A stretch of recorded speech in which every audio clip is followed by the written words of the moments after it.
Tommy यों देखने में तो बहुत तगड़ा था। भूंकता तो सुनने वालों के कानों के पर्दे फट जाते। डील डॉल भी ऐसा कि अंधेरी रात में उस पर गधे का भ्रम हो जाता। लेकिन उसकी श्वानोचित वीरता किसी संग्राम क्षेत्र में प्रमाणित न होती थी। दो चार दफे जब बाजार के लेडियों ने उसे चुनौती दी तो वह उनका गर्व मर्दन करने के लिए मैदान में आया, और देखने वालों का कहना है कि जब तक लड़ा, जीवट से लड़ा, नखों और दांतों से ज्यादा चोटें उसकी दुम ने की। निश्चित रूप से नहीं कहा जा सकता कि मैदान किसके हाथ रहा, किंतु जब उस दल को कुमक मंगानी पड़ी तो रणशास्त्रों के नियम के अनुसार विजय का श्रेय टॉमी ही को देना उचित न्यायाकूल जान पड़ता है। टॉमी ने उस अवसर पर कौशल से काम लिया और दांत निकाल दिए, जो संधि की याचना थी, किंतु तब से उसने ऐसे सन्नीति विहीन प्रतिद्वंदियों के मुंह लगना उचित न समझा। इतना शांति प्रिय होने पर भी टॉमी के शत्रुओं की संख्या दिनों दिन बढ़ती जाती थी। उसके बराबर वाले उससे इसलिए जलते कि वह इतना मोटा ताजा होकर इतना भीरू क्यों है। बाजारी दल इसलिए जलता कि टॉमी के मारे घूरों पर की हड्डियां भी न बचने पाती थीं। वह घड़ी रात रहे उठता और हलवाइयों की दुकानों के सामने दोने और पत्तल, कसाई खाने के सामने की हड्डियां और छीछड़े चबा डालता। अतएव इतने शत्रुओं के बीच में रहकर टॉमी का जीवन संकटमय होता जाता था। महीनों बीत जाते और पेट भर भोजन न मिलता। दो तीन बार उसे मनमाने भोजन करने की ऐसी प्रबल उत्कंठा हुई कि उसने संदिग्ध साधनों द्वारा उसको पूरा करने की चेष्टा की, पर जब परिणाम आशा के प्रतिकूल हुआ और स्वादिष्ट पदार्थों के बदले अरुचिकर दुर्ग्राह्य वस्तुएं भरपेट खाने को मिली, जिससे पेट के बदले कई दिन तक पीठ में विषम वेदना होती रही, तो उसने विवश होकर फिर सन्मार्ग का आश्रय लिया। और डंडों से पेट चाहे भर गया हो, वह उत्कंठा शांत न हुई।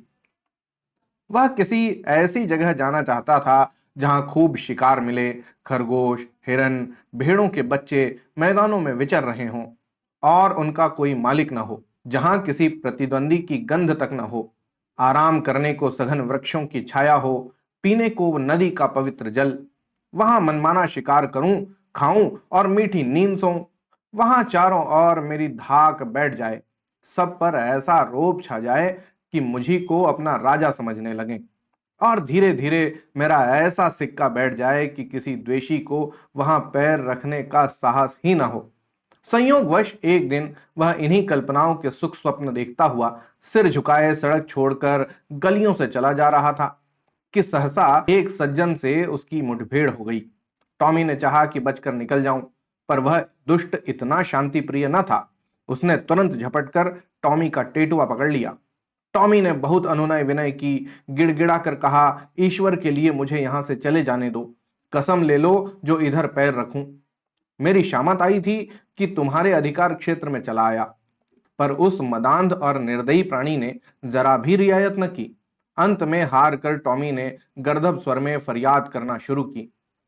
यह कोलाहल सुनकर मोहल्ले के दो चार नेता लोग एकत्र हो गए और उन्होंने भी दीन पर दया करने के बदले उल्टे उसी पर दंत प्रहार करना शुरू किया। इस अन्यायपूर्ण व्यवहार ने टॉमी का दिल तोड़ दिया। वह जान छुड़ाकर भागा। उन अत्याचारी पशुओं ने बहुत दूर तक उसका पीछा किया, यहां तक कि मार्ग में एक नदी पड़ गई और टॉमी ने उसमें कूदकर अपनी जान बचाई। कहते हैं एक दिन सबके दिन फिर जाते हैं। टॉमी के दिन भी नदी में कूदते ही फिर गए। कूदा था जान बचाने के लिए, हाथ लग गए मोती। तैरता हुआ उस पार पहुंचा तो वहां उसकी चिर संचित अभिलाषाएं मूर्तिमती हो रही थीं। यह एक विस्तृत मैदान था। जहां तक निगाह जाती थी हरियाली की छटा दिखाई देती थी। कहीं नालों का मधुर कलरव था, कहीं झरनों का मंद गान, कहीं वृक्षों के सुखद पुंज थे, कहीं रेत के सपाट मैदान। बड़ा सुरम्य मनोहर दृश्य था। यहाँ बड़े तेज नखों वाले पशु थे, जिनकी सूरत देखकर टॉमी का कलेजा दहल उठता था, पर उन्होंने टॉमी की कुछ परवाह न की। वे आपस में नित्य लड़ा करते थे, नित्य खून की नदी बहा करती थी। टॉमी ने देखा, यहां इन भयंकर जंतुओं से पेश न पा सकूंगा। उसने कौशल से काम लेना शुरू किया। जब दो लड़ने वाले पशुओं में एक घायल होकर और मुर्दा होकर गिर पड़ता, तो टॉमी लपक कर मांस का कोई टुकड़ा ले भागता और एकांत में बैठकर खाता। विजयी पशु विजय के उन्माद में उसे तुच्छ समझकर कुछ न बोलता। अब क्या था, टॉमी के पौ 12 हो गए। सदा दिवाली रहने लगी। न गुड़ की कमी थी न गेहूं की। नित्य नए पदार्थ उड़ाता और वृक्षों के नीचे आनंद से सोता। उसने ऐसे सुख स्वर्ग की कल्पना भी न की थी। वह मरकर नहीं, जीते जी स्वर्ग पा गया। थोड़े ही दिनों में पौष्टिक पदार्थों के सेवन से टॉमी की चेष्टा ही कुछ और हो गई। उसका शरीर तेजस्वी और सुगठित हो गया। अब वह छोटे मोटे जीवों पर स्वयं हाथ साफ करने लगा। जंगल के जंतु अब चौंके और उसे वहां से भगा देने का यत्न करने लगे। टॉमी ने एक नई चाल चली।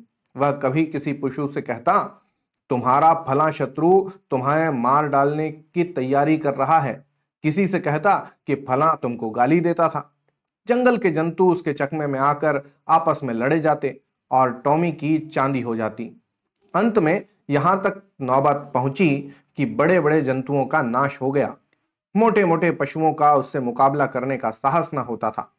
उसकी उन्नति और शक्ति देखकर उन्हें ऐसा प्रतीत होने लगा मानो यह विचित्र जीव आकाश से हमारे ऊपर शासन करने के लिए भेजा गया है। टॉमी भी अब अपनी शिकारबाजी के जौहर दिखाकर उनकी इस भ्रांति को पुष्ट किया करता था। बड़े गर्व से कहता, परमात्मा ने मुझे तुम्हारे ऊपर राज्य करने के लिए भेजा है। यह ईश्वर की इच्छा है। तुम आराम से अपने घर में पड़े रहो। मैं तुमसे कुछ न बोलूंगा। केवल तुम्हारी सेवा करने के पुरस्कार स्वरूप तुम में से एकाध का शिकार कर लिया करूंगा। आखिर मेरे भी तो पेट है। मैं बिना आहार के कैसे जीवित रहूंगा और कैसे तुम्हारी रक्षा करूंगा। वह अब बड़ी शान से जंगल में चारों ओर गौरवान्वित दृष्टि से ताकता हुआ विचरा करता। टॉमी को अब कोई चिंता थी तो यह कि इस देश में कोई मेरा मुद्दई न उठ खड़ा हो। वह सजग और सशस्त्र रहने लगा। ज्यों ज्यों दिन गुजरते थे और सुख भोग का चस्का बढ़ता जाता था, त्यों त्यों उसकी चिंता भी बढ़ती जाती थी। बस अब बहुधा रात को चौंक पड़ता और किसी अज्ञात शत्रु के पीछे दौड़ता। अक्सर अंधा कुकुर बात से भूखे वाली लोकोक्ति को चरितार्थ करता। वन के पशुओं से कहता, ईश्वर न करे कि तुम किसी दूसरे शासक के पंजे में फंस जाओ। वह तुम्हें पीस डालेगा। मैं तुम्हारा हितैषी हूं, सदैव तुम्हारी शुभकामना में मग्न रहता हूं। किसी दूसरे से यह आशा मत रखो। पशु एक स्वर में कहते, जब तक हम जिएंगे आप ही के अधीन रहेंगे। आखिरकार यह हुआ कि टॉमी को क्षण भर भी शांति से बैठना दुर्लभ हो गया। वह रात दिन दिन भर नदी के किनारे इधर से उधर चक्कर लगाया करता। दौड़ते दौड़ते हाँफने लगता, बेदम हो जाता, मगर चित्त को शांति न मिलती। कहीं कोई शत्रु न घुसाए। लेकिन कुंवर का महीना आया तो टॉमी का चित्त एक बार फिर अपने पुराने सहचरी से मिलने के लिए लालायित होने लगा। वह अपने मन को किसी भांति रोक न सका। वह दिन याद आया जब वह दो चार मित्रों के साथ किसी प्रेमिका के पीछे गली गली और कूचे कूचे में चक्कर लगाता था। दो चार दिन तो उसने सब्र किया, पर अंत में आवेग इतना प्रबल हुआ कि वह तकदीर ठोक कर खड़ा हुआ। उसे अब अपने तेज और बल पर अभिमान भी था। दो चार को तो वही मजा चखा सकता था। किंतु नदी के इस पार आते ही उसका आत्मविश्वास प्रातःकाल के तम के समान फटने लगा। उसकी चाल मंद पड़ गई। आप ही आप सिर झुक गया, दुम सिकुड़ गई। मगर एक प्रेमिका को आते देखकर वह विह्वल हो उठा और उसके पीछे हो लिया। प्रेमिका को उसकी वह कुचेष्टा अप्रिय लगी। उसने तीव्र स्वर से उसकी अवहेलना की। उसकी आवाज सुनते ही उसके कई प्रेमी आ पहुंचे और टॉमी को वहां देखते ही जामे से बाहर हो गए। टॉमी सिटपिटा गया। अभी निश्चय न कर सका था कि क्या करूं कि चारों ओर से उस पर दांत और नखों की वर्षा होने लगी। भागते भी न पन पड़ा। देह लहूलुहान हो गई। भागा भी तो शैतानों का एक दल पीछे था। उस दिन से उसके दिल में शंका सी समा गई। हर घड़ी यह भय लगा रहता कि आक्रमणकारियों का दल मेरे सुख और शांति में बाधा डालने के लिए, मेरे स्वर्ग को विध्वंस करने के लिए आ रहा है। यह शंका पहले भी कम न थी, अब और भी बढ़ गई। एक दिन उसका चित्त भय से इतना व्याकुल हुआ कि उसे जान पड़ा शत्रुदल आ पहुंचा। वह बड़े वेग से नदी के किनारे आया और इधर से उधर दौड़ने लगा। दिन बीत गया, रात बीत गई, पर उसने विश्राम न लिया। दूसरा दिन आया और गया, पर टॉमी निराहार निर्जल नदी के किनारे चक्कर लगाता रहा। इस तरह 5 दिन बीत गए। टॉमी के पैर लड़खड़ाने लगे, आंखों तले अंधेरा छाने लगा। क्षुधा से व्याकुल होकर गिर पड़ता, पर वह शंका किसी भांति शांत न हुई। अंत में 7वें दिन अभागा टॉमी अधिकार चिंता से ग्रस्त, जर्जर और शिथिल होकर परलोक सिधारा। वन का कोई पशु उसके निकट न गया, किसी ने उसकी चर्चा तक न की, किसी ने उसकी लाश पर आंसू तक न बहाए। कई दिनों तक उस पर गिद्ध और कौवे मंडराते रहे। अंत में अस्थि पंजरों के सिवा और कुछ न रह गया।